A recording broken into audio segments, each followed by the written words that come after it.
We're not in a global financial panic right now. We may be heading for one. We talked about that separately. We're not in one right now. We are in a recession. It looks, the US is definitely in a recession right now. We had 2 consecutive quarters of decline in GDP, first quarter, second quarter. Well, that's a recession. We'll see what third quarter is going to be, but it may be prolonged. It may get worse. Europe is in a recession based on the latest data. Japan is in a recession. China looks like they're in a recession. They reported their most recent growth figures of 0.4% for the second quarter, not 4%, but 0.4% versus compound growth of over 10% for about 30 years. And they lie. So if they're admitting 0.4, I have to believe that's negative. So we're really looking at a global recession. Now, a recession or even a depression, which it may turn into, is not the same as a financial panic. You can have panics without recessions. We saw that in 1998, 1987. You can have recessions without panics. We saw that in 1990 and 2020. Sometimes they do go together. 2008 was an example of both, a severe recession and a severe financial panic. But I would keep those separate because if we're not in a global financial panic, then we don't necessarily have dollar buying because of get me out of everything else. The dollar generally does rally in a financial panic. That's correct. And it does so because people want the best assets they can find. They're like, the best description I've ever heard of a financial panic is everybody wants his money back. Doesn't matter what you're in, get me out, sell it, whatever. I want dollars. Well, when you get the dollars, you got to go buy something. So you can leave it in the bank, but banks are risky. The problem in 2008 is the banks were failing, and that didn't quite happen in 2020, but it absolutely happened in 2008. So they buy treasury bills. They buy treasury notes. They're the safest assets. They may not want them for long, but you can buy a 2-year treasury note or a 6-month treasury bill. You're not in it that long and your money's safe. So there is a demand for dollars somewhere around the world to buy that really good collateral because it looks like a safe haven relative to everything else that's falling apart. That's not exactly what's going on today, but it's related. But we are in a recession. Now, the recession should damp down the inflation. It hasn't yet. Inflation's high. There's no question about it. We see it in the data. You see it at the gas pump. You see it at the store. But that may trend a lot lower very quickly, but not for good reasons. In other words, you say, well, what's the Fed doing about inflation? Well, they really can't do anything about it. The inflation is coming from the supply side. Inflation can come from probably a lot of places, but 2 places in particular, supply side and the demand side. Supply side inflation is when there are shortages, there are bottlenecks, there's supply chain dysfunction, people run out of stuff, there's not enough fertilizer, not enough water, not enough truck drivers, ports are clogged, you can't get the input A to make item B, so you got to shut down assembly line because you can't get, titanium from Russia to build Boeing aircraft. But supply chains are breaking down in many different respects, and prices go up as a result. But the other kind of inflation is called cost push inflation. The other kind of inflation is demand pull inflation.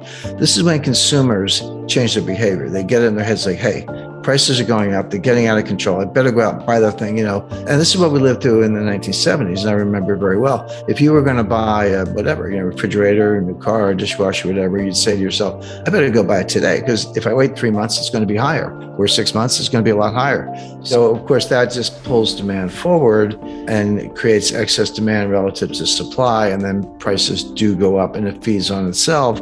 Next thing you know, bosses are handing out raises because of inflation, people just spend more, etc. The Fed can do something about demand pull inflation. They can destroy demand by raising interest rates, raising mortgage rates, credit card rates, and everything else. They can't do anything about supply inflation, supply chain inflation, cost push inflation. They can't do anything about it. The Fed doesn't drill for oil. The Fed doesn't drive a truck. The Fed doesn't run a cargo line. The Fed doesn't mine, titanium in Russia. They can't do anything about any of those things. Inflation means prices are going up. But if they're going up for that reason, 2 things are true. 1, the Fed can't do anything about it. 2, it will probably run its own course in the sense that, if prices go higher, there's going to be a lot less discretionary income. You still got to put gas in your car, and you still got to put food on the table. If those 2 things have doubled in price, and they have, then you have that much less left over for everything else.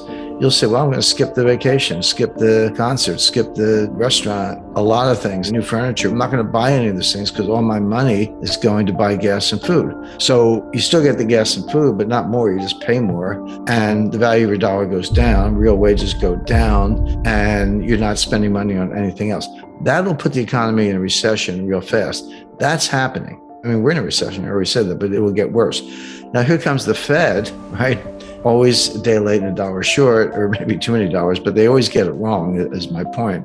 So what are they doing? Well, they're saying inflation in the numbers. They don't really seem to distinguish between supply side and demand side. And they're going to the Volcker playbook. Raise rates, raise them, raise them, raise them, raise them, raise them. That can get inflation under control, but only at the cost of a much worse recession, higher unemployment, business failures, people out of work. I say, who cares what the price of gas is if you're sitting home unemployed? The Bretton Woods institutions are still around. The World Bank kind of does what it was always supposed to do. The World Trade Organization is bigger and more powerful, but it does what it was supposed to do. The one that's changed the most is the International Monetary Fund, because we don't need swing loans for deficit problems anymore. You just devalue your currency. But they do make loans. Usually they're highly political, highly selective, and they do kind of work around the edges of global financial crises, but that really falls back on the Fed and the other central banks. So we're still in an age of Bretton Woods, but we're not in an age of gold. Bretton Woods pegged all currencies to the US dollar. And then the US dollar was pegged to gold at $35 an ounce. Now, by extension or, transitive law, if you want to use some sixth grade math, yeah, you were kind of pegged to gold because you were pegged to the dollar and the dollar was pegged to gold. But technically, you were pegged to the dollar. That made the dollar the kind of global hegemonic currency, if you will, but also left the UK extremely vulnerable because they had issued a lot of sterling, pound sterling notes denominated sterling to the Commonwealth countries, Australia, Canada, India at the time was still part of the British Empire, etc. They were technically redeemable into gold, but there's no way that the UK had that much gold. It wasn't even close. But by diminishing the role of sterling and elevating the role of the dollar, highlighting sterling's vulnerability to a run on gold, exacerbated economic tensions with everybody, including Canada, Australia, and a lot of the African members of the Commonwealth. But coming out of it, you did have a world where the only currency pegged to gold was the dollar and everybody else was pegged to the dollar. Now, why did they do it that way?